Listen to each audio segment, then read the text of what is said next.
하나님 말씀은 계시록 2장 1절로 5절의 말씀입니다. 에베소 교회의 사자에게 편지하기를 오른손에 7뼈를 붙잡고 7 금촛대 사이에 다니시니가 가라사대 내가 내 행위와 수고와 내 인내를 알고 또 내가 악한 자들을 용납지 아니한 것과 자칭 사도라 하되 아닌 자들을 시험하여 그 거짓된 것을 내가 드러낸 것과 또 내가 참고 내 이름을 위하여 견디고 게으르지 아니한 것을 아노라. 그러나 너를 책망할 것이 있나니 너의 처음 사랑을 버렸느니라. 그러므로 어디서 떨어진 것을 생각하고 회개하여 처음 행위를 가지라. 만일 그리하지 아니하고 회개치 아니하면 내가 네게 임하여 내 촛대를 그 자리에서 옮기리라. 아멘. 오늘 본문의 말씀을 통해서 알아야 할 것은 내가 지금 처음 사랑을 회복하고 있는가, 처음 행위를 간직하고 있는지를 우리가 말씀을 통해서 점검해보는 시간이 되기를 소원합니다. 여러분, 우리 성도님들은 믿음에 대해서 잘못 생각하고 있는 것인데 내 신앙이 남들과의 신앙과 비교해서 내가 좀 낫다면 신앙이 좋다고 생각하는 것에 좀 문제가 있는 것 같습니다. 우리의 믿음이 옳고 그름은 반드시 하나님의 말씀으로 기준이 되어야 된다는 말씀입니다. 사람들은 에베소 교회 성도들이 지금 보신 것과 같이 믿음이 좋다고 생각을 합니다. 물론 그 정도 믿음이면 지금에 비해서 상당히 좋은 믿음이고 본받을만 합니다. 먼저 내가 내 행위와 수고와 내 인내를 안다고 하는 말씀은 도덕적으로나 인격적으로 깨끗했다는 말씀으로 지금 이 세상이 음란이 펼치고 있는 세상이죠. 그 음란이 펼치는 세상에서 1시간도 2시간도 아니고 하루 이틀도 아니고 1년, 2년도 아닌 오랜 시간을 인내하면서 끝까지 깨끗했다는 말씀입니다. 또 자칭 사도라 하되 아닌 자들과 시험하여 그 거짓된 것을 드러냈다고 합니다. 그러니까 이것은 무슨 말씀이냐? 어느 부흥회를 하는데 부흥사가 하는 말이 성경적인지 비성경적인지 그것을 가려낼 정도로 성경에 능통한 사람이었다는 말씀이지요. 이뿐 아닙니다. 또 내가 참고 내 이름을 위하여 견디고 게으르지 아니한 충성을 했다는 말씀이지요. 예수를 위해서 참고 견디고 게으르지 아니했단 말이에요. 이는 음란한 세상에 하나님을 위해서 도덕적으로 인격적으로 깨끗했다는 말씀과 같은 것입니다. 어떻습니까? 이 정도의 믿음을 가지고 있다면 그래도 대단한 믿음이다. 야, 괜찮다. 나도 따라가고 싶다. 그렇게 살고 싶다 하는 믿음이 있지요. 그런데 정작 예수께서는 하나님께서는 그 믿음을 인정해 주실까 하는 말씀이 있지요. 계시록 2장 4절의 말씀을 우리가 보시겠습니다. 그러나 너를 책망할 것이 있나니 너의 처음 사랑을 버렸느니라. 아멘. 사람 보기엔 괜찮은데 우리 하나님 보시기에는 그러나 그러십니다. 너를 책망할 것이 있나니 라고 말씀하시지요. 이처럼 하나님 생각과 우리의 생각은 좀 다르다는 것입니다. 계시록 2장 5절의 말씀을 보십니다. 그러므로 어디서 떨어진 것을 생각하고 회개하여 처음 행위를 가지라. 만일 그리하지 아니하고 회개치 아니하면 내가 내게 임하여 내 촛대를 그 자리에서 옮기리라. 아멘. 지금 하나님께서는 에베소 교회에다 말하는 것 같지만 실상은 저와 여러분에게 말씀하시는 것과 같이요. 너의 처음 사랑을 버렸느니라. 그러면 어디서 떨어졌는지를 생각하고 회개하여 그 처음 행위를 다시 가지라. 만일 그렇지 않으면 내가 내게 임해서 촛대를 옮기시라고 말씀하십니다. 그런데 여러분 회개하지 않으면 내 촛대를 옮겨 버리시겠다고 하시는 말씀이 무슨 말씀인가? 무슨 뜻을 알기 위해서는 먼저 계시록 1장 20절의 말씀을 보셔야 합니다. 내 본 것은 내 오른손에 7별의 7비밀과 7 금촛대라. 7별은 7 교회의 사자요 7 촛대는 7 교회니라. 아멘. 지금 말씀 보신 것 같이 촛대를 주님께서 지금 교회라고 말씀하고 계시지요. 그렇다면 또 교회를 옮기시겠다는 뜻이 무슨 말씀인지 계시록 1장 13절에 주님께서 또 설명을 해 놓으셨습니다. 촛대 사이에 인자 같은 이가 발에 끌리는 옷을 입고 가슴에 금띠를 띠고 아멘. 촛대 사이에 인자 같은 이가 계시는데 인자는 곧 예수님을 뜻합니다. 결론적으로 촛대는 교회라고 했고 교회 사이에 예수님께서 다니시는데 인자 곧 예수님은 죽었다가 다시 산 자요 천국과 지옥의 열쇠를 가지신 분입니다. 심판주라는 말씀이죠.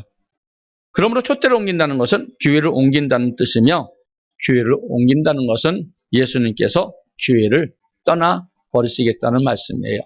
다시 말해서 에베소 교회는 이 음란한 세대에 음란하지 않고 도덕적으로 인격적으로 깨끗했고 경건하게 살았다는 말씀입니다. 자칭 사도라 하되 아닌 자들을 드러날 정도로 하나님의 말씀에 능통했고 말씀을 많이 알았고 또 예수님을 위하여 참고 견디며 오래도록 충성했다고 말씀을 했습니다. 이 정도의 믿음이면 충분히 주님과 동행할 수 있는 믿음이라고 우리는 생각할 것입니다. 그러나 하나님은 너를 책망할 것이 있다 말씀하시지요. 내가 내게 임하여 내 촛대를 그 자리에서 옮기겠다고 말씀하십니다. 너희가 아무리 교회 충성하고 도덕적으로 인격적으로 깨끗하고 성경을 많이 안다 할지라도 처음 사랑, 즉 처음 행위를 버려버렸다면 주님께서 촛대를 옮겨버리신다. 내가 곧 교회를 떠나버리신다는 말씀입니다. 그럼 주님께서 그 사람과 동행하지 않으시며 하나님께서는 환난 때 붙잡아 주시지 않는다는 말씀입니다. 여러분 고린도전서 3장 16절과 6장 19절의 말씀을 보시겠습니다. 너희가 하나님의 성전인 것과 하나님의 성령이 너희 안에 거하시는 것을 알지 못하느뇨. 아멘. 고린도전서 6장 19절의 말씀도 보시겠습니다. 너희 몸은 너희가 하나님께로부터 받은 바 너희 가운데 계신 성령의 전인 줄을 알지 못하느냐. 아멘. 여러분 이 말씀인즉 너희는 너희 것이 아니라 하나님의 성령이 거하시는 성전, 곧 성령의 전이라는 말씀입니다. 그래서 내 촛대를 옮기리라는 말씀은 우리 각자가 도덕적으로 인격적으로 깨끗한다고 교회에 또한 열심히 충성한다고 할지라도 첫사랑을 회복하지 아니하면 주님께서 함께 하실 수 없다는 말씀과 같은 것입니다. 그렇다면 지금 우리도 하나님의 사랑, 처음 사랑이 우리 속에 들어왔을 때 감격하고 감사했던 그 처음 사랑을 여전히 간직하고 있는지, 그 처음 사랑을 여전히 느끼고 있는지, 지금도 행하고 있는지 점검해 봐야 된다는 말씀입니다. 많은 사람들은 마태복음 28장 20절에 내가 세상 끝날까지 너희와 함께 하리라는 말씀과 시편 23편에 여호와는 나의 목자가 되신다는 말씀을 가지고 주님은 내가 예수님 믿는 한, 교회를 다니는 한 나랑 늘 동행하셔 하고 착각하고 오해하는 사람들이 있다는 말씀입니다. 하지만 이 말씀은 우리가 부분적으로만 알고 부분적으로만 가르친 것입니다. 먼저 시편 23편을 보시면 다윗은 하나님을 나의 목자라고 고백함을 볼 수 있지요. 이 고백 속에서는 여호와가 나의 목자가 되어주실 때 나를 푸른 초장으로 인도하시고 실만한 물가로 인도해 주시며 모든 것을 책임져 주시는 여호와 이레의 하나님이 되어주신다는 말씀입니다.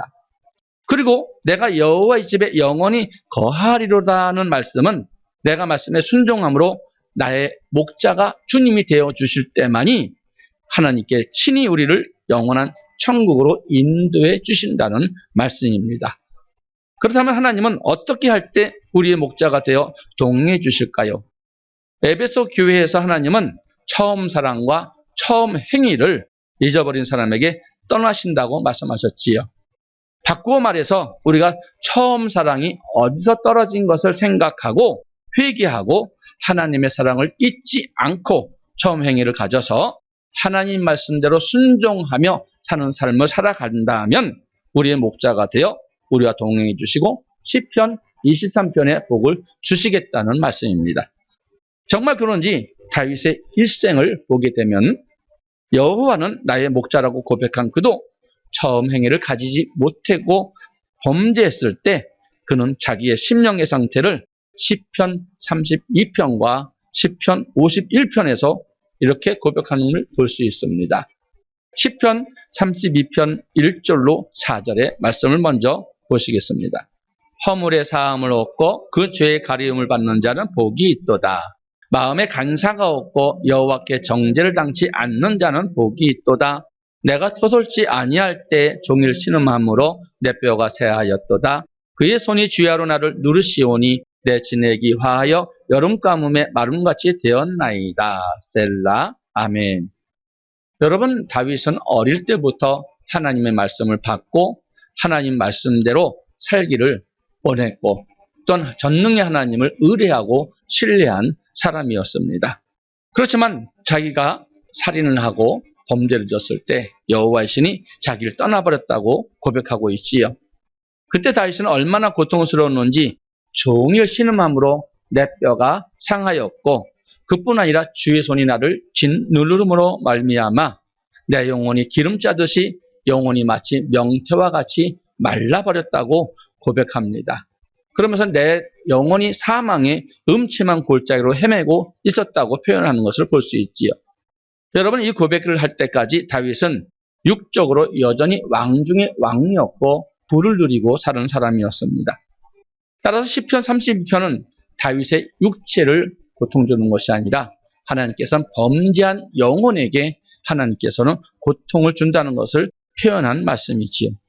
그렇다면 과연 어떻게 할 때 내 영혼이 이렇게 신음하게 된다는 것인지, 이거는 첫사랑을 잊어버리고 죄를 범했을 때 엄청난 영적 고통을 당한다는 말씀과 같은 것입니다.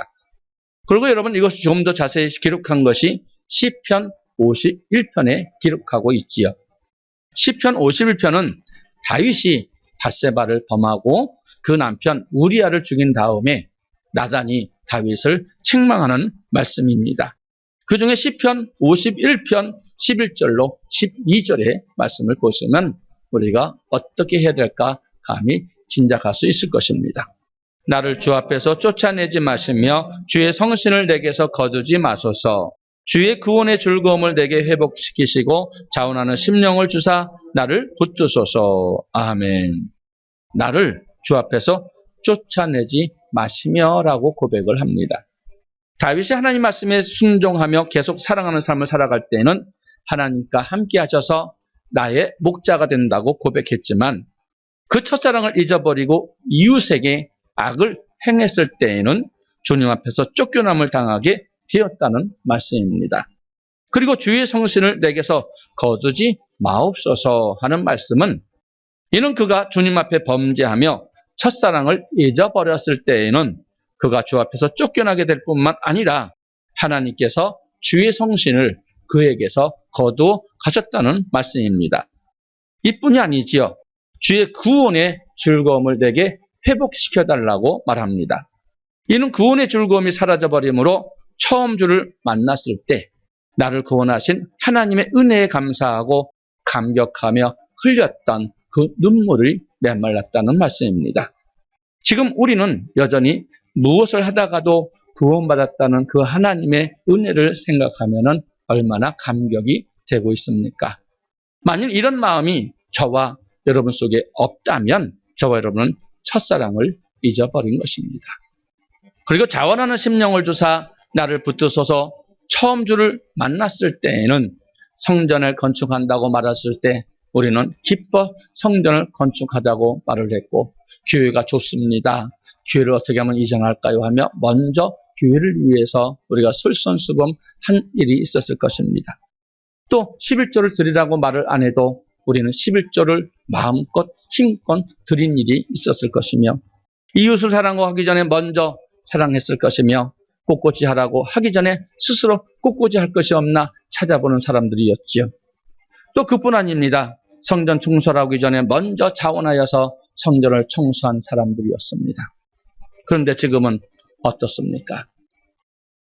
여러분의 그 심정, 그 마음, 그 신앙은 지금 어떤지요?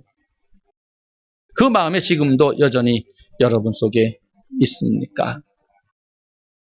만일 지금 이런 자원하는 심령이 사라져버렸다면 여러분 분명 주님 앞에 범죄하고 있다는 사실이지요. 처음 사랑을 잊어버렸다는 것입니다. 이것이 만군의 여호와의 말씀입니다. 그렇다면 하나님은 또 어떤 사람과 동행하실까요? 요한복음 8장 29절의 말씀을 보시기 바랍니다. 나를 보내신 이가 나와 함께 하시도다. 내가 항상 그의 기뻐하신 일을 행함으로 나를 혼자 두지 아니하셨느니라. 아멘. 나를 보내신 이가 나와 함께 하시니 하나님께서 예수님과 함께 하셨다는 말씀입니다. 여기서 나는 예수님이고 그는 예수님을 보내신 하나님을 뜻하지요. 그런데 자세히 보면 여기에 조건이 있습니다. 항상 그의 기뻐하신 일을 행함으로 혼자 두지 아니하셨다는 말씀입니다. 예수께서 하나님의 기뻐하시는 뜻을 행함으로 하나님께서 예수님을 혼자 두지 아니하시고 늘 동행해 주셨다는 말씀인 것입니다. 여러분, 예수님은 어떤 분이십니까?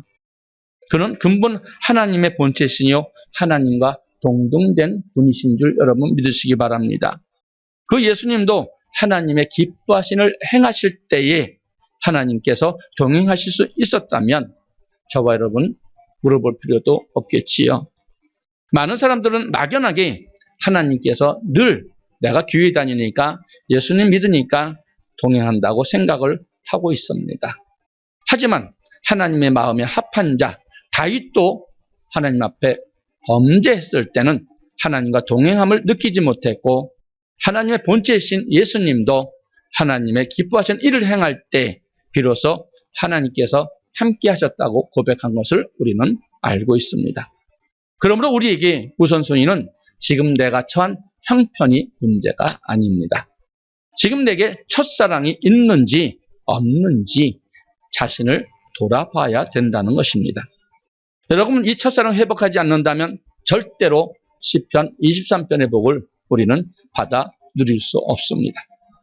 여러분, 제 아무리 믿습니다 하고 교회에 와서 몇 시간씩 기도에 앉아 할지라도 반드시 회개하고 처음 행위를 갖지 않는다면 기도의 응답은 하나님 주시지 않을 것입니다. 왜일까요? 하나님은 언약의 말씀 안에서 움직이는 여호와 하나님이시기 때문입니다. 이 말씀이 출애굽기 6장 3절에 잘 나타나 있듯이 하나님은 모세에게 나타나시고 모세에게 약속하시고 이스라엘 백성들에게 전하라고 말씀하십니다.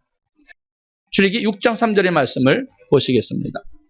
내가 아브라함과 이삭과 야곱에게는 전능의 하나님으로 나타났으나 나의 이름을 여호와로는 그들에게 알리지 아니하였고. 아멘. 여러분, 이스라엘 백성들이 애굽에 있을 때에는 전능의 하나님으로 나타나십니다. 그러나 애굽에서 구원받는 순간 그들에게 여호와 즉 언약의 하나님으로 나타나신다는 말씀으로써 세상에 있던 하나님의 백성이 주는 그리스도시요 살아계신 하나님의 아들입니다 라고 고백하고 교회에 들어오면 하나님께서 말씀을 주시는데 그 말씀이 언약의 말씀 여호와께서 주시는 말씀입니다. 이때로부터 하나님은 말씀에 벗어나 있는 자기 백성에게는 하나님이 어떠한 복도 주실 수가 없어요. 왜요? 참소하는 자가 있기 때문에 그렇습니다. 그러므로 하나님과 동행하기 원한다면 우리는 반드시 처음 그 은혜 받은 그 신앙을 회복해서 하나님 앞에 온전히 서야 될 줄 믿습니다. 또한 어디서 떨어진 것을 생각하고 회개하여 처음 행위를 가져야만 합니다. 그렇다면 처음 사랑을 회복하라는 말씀이 구체적으로 어떠한 뜻인가? 기도한다고 해서 처음 사랑이 회복되는 것은 아닙니다. 예수님은 처음 사랑을 회복하라고 말씀하시고 이어 무엇을 명령하시는지 계시록 2장 5절의 말씀을 다시 한번 보시기 바랍니다. 그러므로 어디서 떨어진 것을 생각하고 회개하여 처음 행위를 가지라. 만일 그리하지 아니하고 회개치 아니하면 내가 내게 임하여 내 촛대를 그 자리에서 옮기리라. 아멘. 지금 말씀과 같이 어디서 떨어진 것을 생각하라. 처음 행위를 가지라. 이는 우리가 거듭났을 때 하나님의 크신 사랑을 경험했지만 그 처음 사랑이 우리 속에 지금도 있느냐? 만일 없다면 그 처음 사랑을 어디서 잃어버렸는지 다시 회복하라는 말씀입니다. 그것을 우리가 어디서 떨어졌는지 모르고 있기 때문에 그것이 문제가 되는 것이지요. 그러나 말씀을 들으면 반드시 생각이 날 줄로 믿습니다. 왜요? 하나님께서는 깨닫게 해주셔서 돌이키게 해주시는 성령께서 저와 여러분과 함께 하시기 때문입니다. 요한복음 3장 16절의 말씀을 보시면은 하나님이 세상을 이처럼 사랑하사 독생자를 주셨지요. 먼저 주님께서 주셨다는 말씀이에요.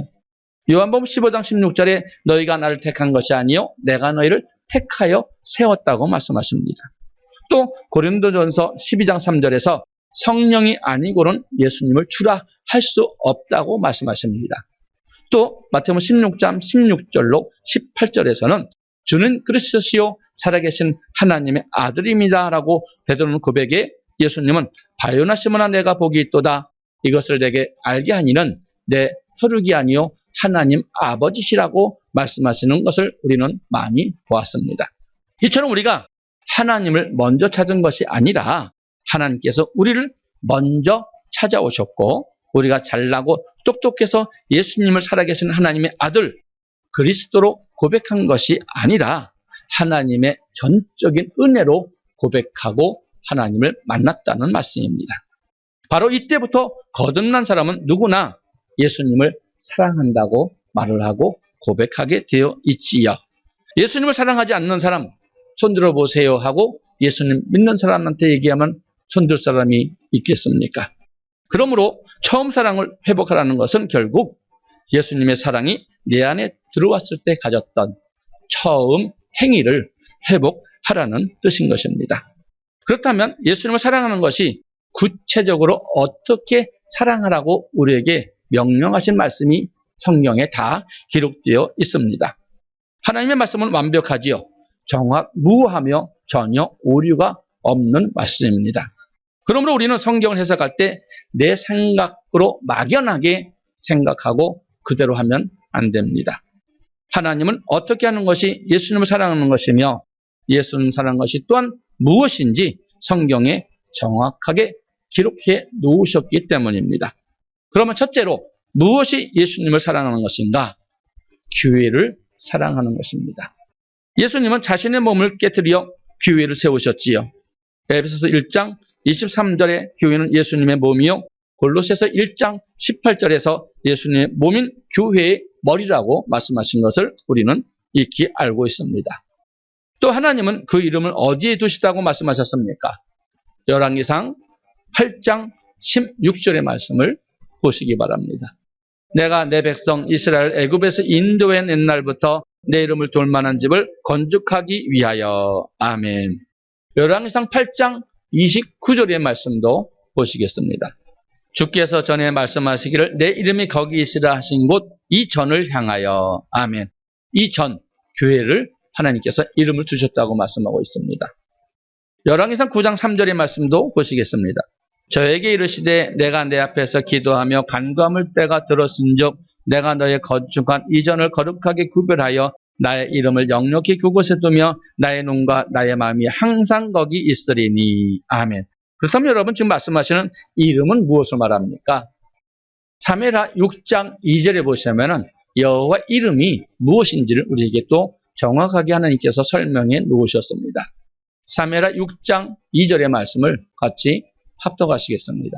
일어나서 그와 함께 있는 모든 사람으로 더불어 바알레 유다로 가서 거기서 하나님의 궤를 메어 오려 하니 그 궤는 그룹들 사이에 자정하신 만군의 여호와의 이름으로 이름하는 것이라. 아멘. 지금 보신 말씀과 같이 여호와의 이름으로 이름하는 것이 무엇이라고 말합니까? 궤를 말합니다. 그래서 하나님께서는 교회는 내 이름이 있는 것이며 내 마음이 있는 것이며 내 눈이 있는 것이다. 그래서 하나님께서는 여러분의 일거수일투족을 다 보고 계신다는 말씀이에요. 이외에도 하나님께서는 이전을 택해서 내가 너희와 함께 하겠다는 말씀이 많이 기록되어 있지요. 이처럼 하나님은 교회에 여호와 이름과 눈과 마음을 항상 두실 것을 약속하셨습니다. 그러므로 교회를 사랑하는 것이 곧 예수님을 사랑하는 것이지요. 여러분 교회를 사랑하느냐고 묻는다면 물론 사랑한다고 말할 것입니다. 그렇지만 처음 은혜 받을 때와 같은 그러한 마음으로 여전히 교회를 사랑하고 있느냐 하고 주님이 물으시는 것이지요. 그렇지 않다면 여러분의 처음 사랑은 반드시 교회 사랑에서 떨어진 것입니다. 다시 교회를 사랑하는 그 사랑을 회복하시기를 축원합니다. 둘째, 주의 종을 사랑하는 것입니다. 마태복음 10장 40절로 41절의 말씀입니다. 너희를 영접하는 자는 나를 영접하는 것이요 나를 영접하는 자는 나 보내신 이를 영접하는 것이니라. 선지자의 이름으로 선지자를 영접하는 자는 선지자의 상을 받을 것이요 의인의 이름으로 의인을 영접하는 자는 의인의 상을 받을 것이요. 아멘. 하나님이 나를 보내신 것 같이 나도 너희를 보낸다 말합니다. 너희를 영접하는 것은 나를 영접하는 것이요 나를 영접하면 하나님을 영접하는 것이라고 말씀합니다. 이 말씀은 주의 종을 사랑하는 것이 곧 예수님을 사랑하는 것이라는 말씀과 같은 뜻이지요. 빌립보서 4장 18절로 19절의 말씀도 보시겠습니다. 내게는 모든 것이 있고 또 풍부한지라 에바브로디도 편에 너희의 준 것을 받음으로 내가 풍족하니 이는 받으실 만한 향기로운 제물이요 하나님을 기쁘시게 한 것이라. 나의 하나님이 그리스도 예수 안에서 영광 가운데 그 풍성한 대로 너희의 모든 쓸 것을 채우시리라. 아멘. 여러분, 지금 빌립보 교회 성도들이 지금 주의 종을 공개하고 있습니다. 예수님과 같이 공개하면은 그 상을 잃지 않고 반드시 너희에게 행한 대로 갚아주신다는 것이지요. 기쁘시게 하는 것이요 받으실 만한 향기로운 제물이라고 말합니다. 그러므로 주의 종을 사랑하는 것이 예수님을 사랑하는 것과 같은 것입니다. 지금 여러분의 목사를 사랑하시느냐 이 말이에요. 그래서 목회자의 관계에서 처음 사랑이 떨어졌는지 여러분 돌아보시기 바랍니다. 셋째로 이웃을 사랑하는 것입니다. 마태복음 25장부터 31절로부터 46절에 보시면은 양과 염소의 비유가 나오지요. 이 말씀은 여러분 우리가 익히 봐서 알지만 이웃을 공개하지 아니한 것이 곧 예수님께 하지 아니한 것이요 이웃을 공개한 것이 예수님께 한 것이라고 말씀하셨으며 이 사건으로 해서 천국과 지옥으로 갈라지는 것을 우리는 봤습니다. 또 누가복음 10장 25절로 37절에서는 강도 만난 자를 우리 이웃이라고 주님께서 말씀하신 걸 볼 수 있지요. 따라서 가난한 이웃을 지극히 작은 자를 사랑하는 것이 예수님을 사랑하는 것입니다. 여러분 지금 어떻습니까? 우리가 굶주리고 헐벗은 이웃을 돌아보고 있습니까? 병들고 갇힌 자들을 돌아봐야 됩니다. 꼭 교회에서 할 뿐만 아니라 여러분들도 마음에 감동이 있을 때는 누군가를 도와주고 싶을 때에는 반드시 그 행하셔야 된다는 말씀이에요. 그렇다면 우리가 드리고 있는 이 구제의 헌물에 대해서 어떻게 드리는 것인가, 무엇을 드려야 되는 것인가를 보시면은 이런 11조의 용도가 세 가지가 됩니다. 성경에 정확하게 말하는 것이 세 가지가 말하고 있지요. 하나는 하나님께, 하나는 레위인께, 하나는 이웃에게 주는 11조가 있습니다. 안식년을 기준으로 해서 매 3년마다 드리는 11조의 용도를 선교 구제로 쓰고 있다는 말씀이지요. 먼저 11조가 율법으로 제정되기까지 11조 제정과 쓰임은 창세기 14장 20절에 보면 아브라함이 전쟁에 나가서 승리하고 돌아올 때 멜기세덱의 10분의 1을 드린 사건이 있습니다. 그리고 창세기 28장 21절로 22절에 야곱이 형 에세의 낫을 피해 도망갈 때 라반의 집으로 도망하던 중에 베델에 단을 쌓고 그가 하나님 앞에 번제드리지요. 그때 하나님 앞에 내가 아비 집에 평안히 돌아오게 되면 내가 하나님께 11조를 드리겠습니다 라고 서원한 사건이 있습니다. 그리고 출애굽기 시대에 이르러 11조는 율법으로 제정이 됩니다. 먼저 첫째로 하나님께 드리는 11조죠. 레위기 27장 30절의 말씀입니다. 땅의 10분의 1, 곧 땅의 곡식이나 나무의 가신이나 그 10분의 1은 여호와의 것이니 여호와께 성물이라. 아멘. 여호와의 것인데 뭐라 그래요? 성물입니다. 그래서 하나님 11조는 하나님 것이기 때문에 함부로 우리가 마음대로 쓰면 안 된다는 것이에요. 그 다음에 말라기 3장 8절로 9절의 말씀입니다. 사람이 어찌 하나님의 것을 도적질하겠느냐? 그러나 너희는 나의 것을 도적질하고도 말하기를 우리가 어떻게 주의 것을 도적질하였나이까 하도다. 이는 곧 11조와 헌물이라. 너희 곧 온 나라가 나의 것을 도적질하였으므로 너희가 저주를 받았느니라. 아멘. 지금 11조를 하나님 것이라고 말씀하고 계시지요. 그리고 두 번째는 11조의 쓰임은 이스라엘 백성으로 하여금 레위인의 몫으로 드리라는 것입니다. 민수기 18장 21절입니다. 이스라엘의 11조를 레위 자손에게 기업으로 다 주어서 그들이 하는 일 곧 회막에서 하는 일을 감나니. 아멘. 레위인이 회막에서 일을 하고 있기 때문에 11조를 들여서 그 일을 감당하라고 말씀하시는 거예요.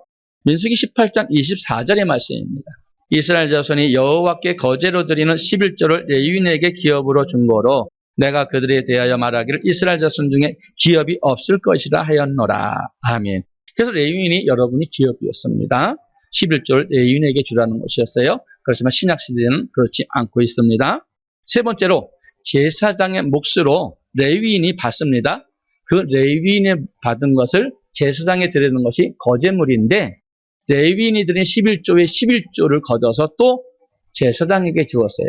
민수기 18장 25절로 28절의 말씀입니다. 여호와께서 모세에게 일러 가라사대 넌 레위인에게 고하여 그에게 이르라 내가 이스라엘 자손에게 취하여 너에게 기업으로 준 11조를 너희가 그들에게서 취할 때에 11조의 11조를 거제로 여호와께 드릴 것이라. 내가 너희의 거제물을 타작마당에서 받드는 곡물과 포도즙 틀에서 받드는 즙같이 여기리니 너희는 이스라엘 자손에게 받은 모든 것의 11조 중에서 여호와께 거제로 드리고 여호와께 드린 그 거제물은 제사장 아론에게 돌리되. 아멘. 무슨 말씀인지 이해하시지요? 거제물로 드리는데 레위인이 드리는 11조에서 또 11조를 띄어서 그 제사장에게 주어라. 엄격히 말하면 11조가 4가지가 되는 거예요. 그렇지만 이것은 동급이기 때문에 한 가지로 치고 있다는 거예요. 하나님이 이스라엘 백성에게 모든 소산의 11조를 드려서 레위인에게 돌리라고 하셨고 레위인은 11조의 11조를 제사장에게 돌리라고 하셨습니다. 네 번째로 매 3년마다 11조 드리고 나머지는 10분의 9가 남지요. 10분의 9에서 10분의 1을 드려서 레위인과 객과 고아와 과부를 구제하는 데 쓰라고 말합니다. 신명기 26장 12절입니다. 제3년 곧 11조를 드리는 해에 내 모든 소산의 11조 다 내기를 마친 후에 그것을 레위인과 객과 고아와 과부에게 주어서 내 성문 안에서 먹어 배부르게 하라. 아멘. 신명기 14장 27절로 29절의 말씀입니다. 내 성읍에 거하는 레위인은 너희 중에 분깃이나 기업이 없는 자니 또한 저버리지 말지니라. 매 3년 끝에 그해 소산의 10분의 1을 다 내어 내 성읍에 저축하여 너희 중에 분깃이나 기업이 없는 레위인과 내 성중에 요구하는 객과 및 고아와 과부들로 와서 먹어 배부르게 하라. 그리하면 내 하나님 여호와께서 너의 손으로 하는 범사에 내게 축복을 주시리라. 아멘. 28절에 매 3년 끝에 3년마다 그의 소산의 10분의 1을 다 내라는 거예요. 신명기 15장 7절로 9절입니다. 내 하나님 여호와께서 내게 주신 땅 어느 성읍에서든지 가난한 형제와 너와 함께 거하거든 그 가난한 형제에게 내 마음을 강팍히 하지 말며 내 손을 움켜쥐지 말고 반드시 내 손을 그에게 펴서 그 요구하는 대로 쓸 것을 넉넉히 구워주라. 삼가 너의 마음에 악념을 품지 말라. 곧 이르기를 채 7년의 면전이 가까웠다 하고 내 궁핍한 형제에게 악한 눈을 들어 아무것도 주지 아니하면 그가 널 여호와께 호소하리니 내가 죄를 얻을 것이다. 아멘. 여러분 지금 고아와 갑을 돌아보지 않으면 그것이 죄가 된다고 말씀하셨어요. 구제는 선택이 아니라 하나님의 명령이다. 하나님의 법에는 복과 저주의 두 길이 있지요. 구제에 관한 명령에는 복과 저주가 따르는 것입니다. 신명기 14장 29절에 구제를 통한 복입니다. 너희 중에 분깃이나 기업이 없는 레위인과 내 성중에 요구하는 객과 및 고아와 과부들로 와서 먹어 배부르게 하라. 그리하면 내 하나님 여호와께서 너희 손으로 하는 범사인에게 축복을 주시리라. 아멘. 신명기 26장 12절로 15절입니다. 제3년 곧 11조를 드리는 해에 내 모든 소산의 11조 다 내기를 마친 후에 그것을 레위인과 객과 고아와 과부에게 주어서 내 성문 안에서 먹어 배부르게 하라. 그리할 때 내 하나님 여호와 앞에 고하기를 내가 성물을 내 집에서 내어 레위인과 객과 고아와 과부에게 주기를 주께서 내게 명하신 명령대로 하였사오니 내가 주의 명령을 범치 아니하였고 잊지도 아니하였나이다. 내가 애곡하는 날에 이 성물을 먹지 아니하였고 부정한 몸으로 이를 떼어두지 아니하였고 죽은 자를 위하여 이를 쓰지 아니하였고 내 하나님 여호와의 말씀을 청종하여 주께서 내게 명령하신 대로 다 행하였사오니 원컨대 주의 거룩한 처소 하늘에서 하감하시고 주의 백성 이스라엘에게 복을 주시며 우리 열조에게 맹세하여 우리에게 주신 바 적과 꿀 이룬 땅에 복을 내리소서 할지니라. 아멘. 구제가 엄청 중요한 거예요. 그렇지만 모든 것에 말씀에 먼저 순종을 해야 됩니다. 마태복음 25장 31절로 40절. 인자가 자기 영광으로 모든 천사와 함께 올 때 자기 영광의 보좌에 앉으리니 모든 민족을 그 앞에 모으고 각각 분별하기를 목자가 양과 염소를 분별한 것 같이 하여 양은 그 오른편에 염소는 왼편에 두리라. 그때 임금이 그 오른편에 있는 자들에게 이르시되 내 아버지께 복받을 자들이여 나와 창세로부터 너희를 위하여 예비된 나라를 상속하라. 내가 줄일 때 너희가 먹을 것을 주었고 목마를 때 마시게 하였고 나그네 되었을 때 영접하였고 벗었을 때 옷을 입혔고 병들었을 때 돌아보았고 옥에 갇혔을 때 와서 보았느니라. 이에 의인들이 대답하여 가로되 주여 우리가 어느 때 주의 줄이신 것을 보고 공개하였으며 목마르신 것을 보고 마시게 하였나이까. 어느 때 나그네 되신 것을 보고 영접하였으며 얻으신 것을 보고 옷 입혔나이까. 어느 때 병드신 것이나 옥에 가신 것을 보고 가서 배웠나이까 하리니 임금이 대답하여 가라사대 내가 진실로 너희에게 이르노니 너희가 여기 내 형제 중에 지극히 작은 자 하나에게 한 것이 곧 내게 한 것이니라 하시고 아멘. 천국의 복을 받을 자들이여 말씀하시면서 지극히 작은 자에 돌아본 것이 곧 내게 한 것이다 말씀하고 계세요. 신약의 말씀입니다. 여러분이 하시든 교회를 통해서 하시든 구제는 반드시 이루어진다는 것입니다. 디모데전서 6장 18절로 19절. 선한 일을 행하고 선한 사업에 부하고 나눠주기를 좋아하며 동정하는 자가 되게 하라. 이것이 장래에 자기를 위하여 좋은 터를 쌓아 참된 생명을 취하는 것이니라. 아멘. 천국에 들어갈 수 있는 생명을 취한다는 것이지요. 하지만 구제하지 않았을 때 받는 저주가 있습니다. 잠언 28장 27절입니다. 가난한 자를 구제하는 자는 궁핍하지 아니하려니와 못 본 채 하는 자에게는 저주가 많으리라. 아멘. 형통하지 못한다는 말씀과 같지요. 마태복음 25장 41절로 46절의 말씀은 아까 보신 말씀과 반대되는 말씀입니다. 또 왼편에 있는 자들에게 이르시되 저주를 받는 자들아 나를 떠나 마귀와 그 사자들을 위하여 예비된 영영한 불에 들어가라. 내가 줄일 때 너희가 먹을 것 주지 아니하였고 목마를 때 마시게 하지 아니하였고 나그네 되었을 때 영접하지 아니하였고 벗었을 때 옷 입히지 아니하였고 병들었을 때 옥에 갇혀 있을 때 돌아보지 아니하였느니라 하시니 저희도 대답하여 가로되 주여 우리가 어느 때 주의 줄이신 것이나 목마른 것이나 나그네 되신 것이나 벗으신 것이나 병드신 것이나 옥에 갇히신 것을 보고 공양치 아니하였더이까. 이에 임금이 대답하여 가로되 내가 진실로 너희에게 이르노니 이 지극히 작은 자 하나에게 하지 아니한 것이 곧 내게 하지 아니한 것이라 하시니라. 저희는 영벌에 의인들은 영생에 들어가라 하시니라. 아멘. 영벌에 들어간다고 말합니다. 그래서 11조는 세 가지가 있어요. 하나님께 드리는 것, 또 레위인이 가져가는 것, 또한 이웃에게 돌보는 11조가 세 가지로 하나님께서 우리에게 명령했지만 말씀을 들었으니 들으신 대로 행하시기 바랍니다.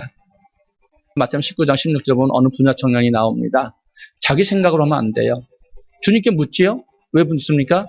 그분이 영생의 주이니까. 그분이 하나님이니까 묻는 거예요. 주님 어떻게 내가 이렇게 다 지켰지만 그래도 부족한 것이 있습니까? 하고 묻는 것이죠.